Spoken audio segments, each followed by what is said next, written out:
Hi friends, welcome to our channel. നിങ്ങൾ ഈ channel ആദ്യമായിട്ടാണ് കാണുന്നതെങ്കിൽ ലൈക്ക് ചെയ്യാനും ഷെയർ ചെയ്യാനും സബ്സ്ക്രൈബ് ചെയ്യാനും മറക്കരുത്.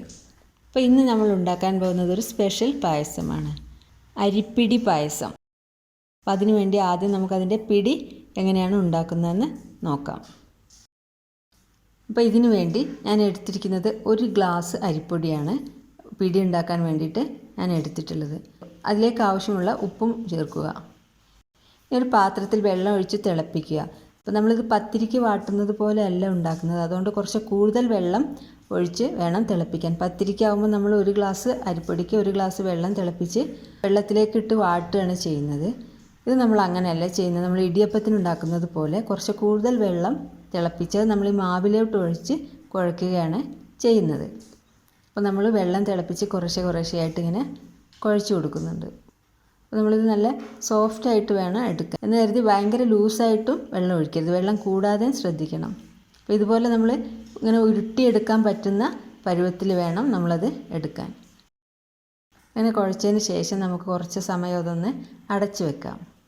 ഒരു 10 മിനിറ്റ് അടച്ചു വെച്ചതിന് ശേഷം നമുക്കത് ബോളുകളാക്കി മാറ്റാം. അപ്പോൾ ഇതുപോലെ ചെറിയ ഉരുളകളാക്കിയിട്ടാണ്, ഒരു മീഡിയം സൈസ് ഉരുളകളാക്കിയിട്ടാണ് ഞാനിത് ഉണ്ടാക്കുന്നത്. ഇതിലും വലിയ ഉരുളകളാണെങ്കിൽ നിങ്ങൾക്ക് ആക്കാം, പക്ഷേ അത് വേവാൻ സമയമെടുക്കും.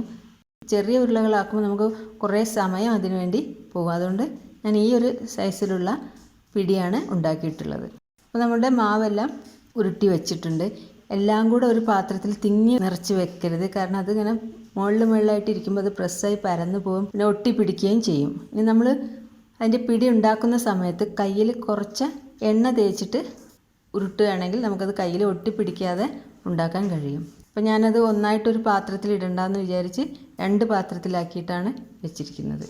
ഇനി നമുക്ക് വേണ്ടത് തേങ്ങാപ്പാലാണ്. അപ്പോൾ ഞാൻ ഒരു പാത്രം അടുപ്പത്ത് വെച്ച് അതിലേക്ക് 5 ഗ്ലാസ് തേങ്ങാപ്പാലിട്ട് തിളപ്പിക്കുന്നുണ്ട്. തേങ്ങയുടെ 2ാം പാലാണ്.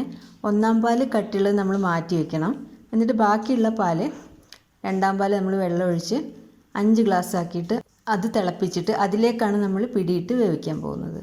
തേങ്ങാപ്പാൽ തിളച്ച് തുടങ്ങുമ്പോൾ നമ്മളുടെ ഈ പിടി പതുക്കെ അതിലേക്ക് ഇട്ട് കൊടുക്കണം. ബലം പ്രയോഗിക്കാതെ വേണം ഇട്ട് കൊടുക്കാൻ. ഈ പിടി വളരെ സോഫ്റ്റായിട്ടാണ് ഇരിക്കുന്നത്. നമ്മൾ വാട്ടി കുഴയ്ക്കാത്തത് കാരണം തന്നെ അത് പെട്ടെന്ന് ഉടഞ്ഞു പോകാനുള്ള സാധ്യതയുണ്ട്. ഇനി ഇട്ട ഉടനെ തന്നെ നമ്മളത് ഇളക്കി കൊടുക്കണ്ട, കുറച്ച് സമയം കഴിഞ്ഞതിന് ശേഷം അത് ഇളക്കി കൊടുത്താൽ മതി, അല്ലെങ്കിൽ എല്ലാം കൂടെ ഉടഞ്ഞു പോകും. അപ്പോൾ ഇത് സെറ്റായിട്ടുണ്ട്. അപ്പോൾ നമുക്കിനി നന്നായിട്ടൊന്ന് ഇളക്കി കൊടുക്കാം. അത് വേവുന്ന സമയം കൊണ്ട് നമുക്കിവിടെ ശർക്കര പാനി തയ്യാറാക്കാം. അതിനുവേണ്ടി ഞാനിവിടെ എടുത്തിട്ടുള്ളത് ഒരു 250 ഗ്രാം ശർക്കരയാണ്. ഈ ശർക്കരയിലേക്ക് 1 ഗ്ലാസ് വെള്ളം ഒഴിച്ച് അതൊന്ന് ഉരുക്കിയെടുക്കണം. അപ്പോൾ ശർക്കര ഉരുകാൻ വേണ്ടിയിട്ട് നമ്മൾ സ്റ്റൗവിൽ വെച്ചിട്ടുണ്ട്. ഇനിയിപ്പോൾ നമ്മുടെ പിടി എന്തായെന്ന് നോക്കാം. ഏകദേശം ഒരു 20 മിനിറ്റ് വേകുമ്പോൾ നമ്മുടെ ചിക്കൻ പിടി തേങ്ങാപ്പാൽ കിടന്ന് വെന്തിട്ടുണ്ടാവും. ഇനിയിപ്പോൾ ഇത് നിങ്ങൾക്ക് ലൂസായിട്ടാണോ തിക്കായിട്ടാണോ വേണ്ടതെന്ന് വെച്ചാൽ അതിനനുസരിച്ച് നമുക്കത് കുറുക്കിയെടുക്കാം. ലൂസ് വേണമെങ്കിൽ ഇങ്ങനെ മതി, തിക്കായിട്ട് വേണമെന്നുണ്ടെങ്കിൽ നമുക്കത് കുറുക്കിയെടുക്കാം. അതല്ലെങ്കിൽ 1 ഗ്ലാസ് തേങ്ങാപ്പാൽ മാറ്റി വെച്ചിട്ട് 1 ടേബിൾ സ്പൂൺ അരിപ്പൊടി എടുത്ത് അതിലേക്ക് മിക്സ് ചെയ്ത് നന്നായി ലൂസാക്കി നമുക്ക് ലാസ്റ്റ് ഇതിലേക്ക് ഒഴിച്ചു കൊടുത്താൽ മതി. ഇതിനതിൻ്റെ ആവശ്യമുണ്ടെന്ന് തോന്നുന്നില്ല, അതുകൊണ്ട് ഞാൻ അങ്ങനെ ചെയ്യുന്നില്ല. അപ്പോൾ ഏകദേശം ഇത് റെഡി ആയിട്ടുണ്ട്. ഇതിലേക്ക് ഇനി നമുക്ക് ഉരുക്കി വെച്ച ശർക്കര അരിച്ചത് ഒഴിച്ചു കൊടുക്കാം. ശർക്കര എന്നിട്ട് നന്നായിട്ട് മിക്സ് ചെയ്തെടുക്കുക. ഇതിനിപ്പോൾ നമ്മൾക്ക് തണുക്കുമ്പോൾ തന്നെ ഇതൊന്ന് കുറുകി വരും. ഇത് ചൂടായിട്ടാണ് ഇത്രയും ലൂസിലിരിക്കുന്നത്, തണുത്ത് വരുമ്പോൾ കുറച്ചുകൂടെ കുറുകി വരും. ഇനി ഇതിലേക്ക് നമ്മൾ ചേർക്കാൻ പോകുന്നത് 3/4 ടീസ്പൂൺ ഏലക്ക പൊടിച്ചത്, 1/2 ടീസ്പൂൺ ചെറിയ ജീരകം പൊടിച്ചത്, 1/4 ടീസ്പൂൺ ചുക്കുപൊടി. നന്നായിട്ട് മിക്സ് ചെയ്തതിന് ശേഷം ഇതിൻ്റെ മുകളിൽ അല്പം നെയ്യ് ചേർത്ത് കൊടുക്കുന്നുണ്ട്. 1 സ്പൂൺ നെയ്യ് ചേർത്ത് കൊടുക്കുന്നുണ്ട്. ഇതിലേക്ക് അണ്ടിപ്പരിപ്പ്, മുന്തിരി അങ്ങനത്തെ ഒന്നും ചേർക്കുന്നില്ല. നിങ്ങൾക്ക് അങ്ങനെ വേണമെങ്കിൽ അങ്ങനെ ചേർത്തിട്ട് ഉണ്ടാക്കാം. അതൊന്നും ചേർക്കുന്ന പായസമല്ല ഇത്. നിങ്ങൾക്ക് താല്പര്യം ഉണ്ടെങ്കിൽ അങ്ങനെ നമുക്ക് അണ്ടിപ്പരിപ്പ്, മുന്തിരിയും തേങ്ങാക്കൊത്തൊക്കെ നെയ്യിൽ വറുത്ത് ഇതിൻ്റെ മുകളിലോട്ട് ഇട്ട് കൊടുക്കാം. അപ്പോൾ ഇത് കഴിഞ്ഞ് സ്റ്റൗ ഓഫ് ചെയ്യാൻ സമയത്ത് നമുക്ക് മാറ്റി വെച്ചിട്ടുള്ള 1ാം പാൽ ഇതിൻ്റെ മുകളിലോട്ട് ഒഴിച്ചൊന്ന് ഇളക്കി കൊടുത്ത് ഓഫ് ചെയ്തേക്കുക.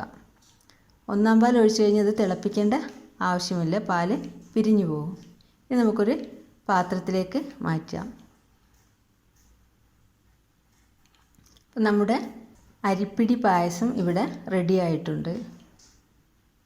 അപ്പോൾ തണുക്കുമ്പോൾ ഇതുപോലെ കുറച്ചും കൂടെ തിക്കായിട്ട് വരും.